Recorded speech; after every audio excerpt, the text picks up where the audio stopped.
Our real estate phrase or word of the day is contingency.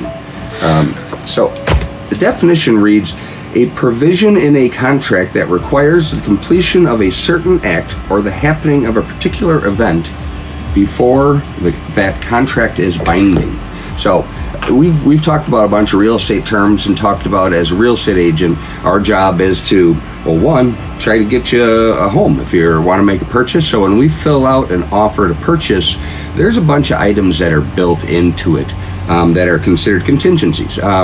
Closing date. So it's like, I want to buy your house. Here's my offer. Here's how much I'm willing to pay you. And then the contingencies fall in on the closing date. I want to buy your house as long as I can get a loan. So then there's a financing contingency. I want to buy your house as long as it appraises well.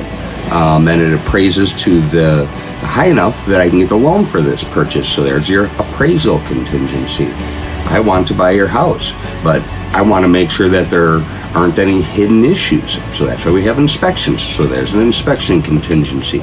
So contingencies are those awesome tools that we use to make sure that you're not going to have buyer's remorse down the road.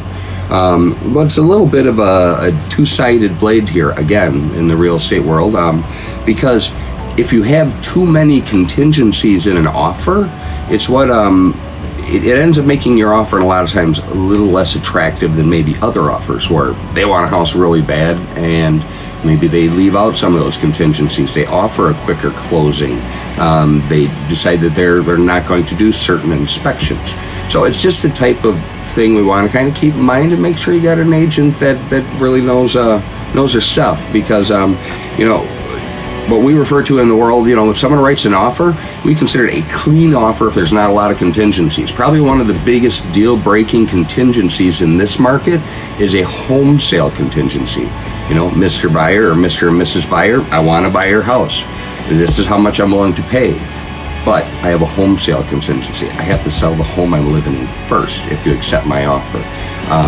In a slower market, home sale contingencies lots of times were fine and would work, but in today's market, there's a lot of times people are just going to look on to the next offer because they don't want to wait while you sell your house and potentially stall their process. So anyway, this description got a little bit longer than I intended.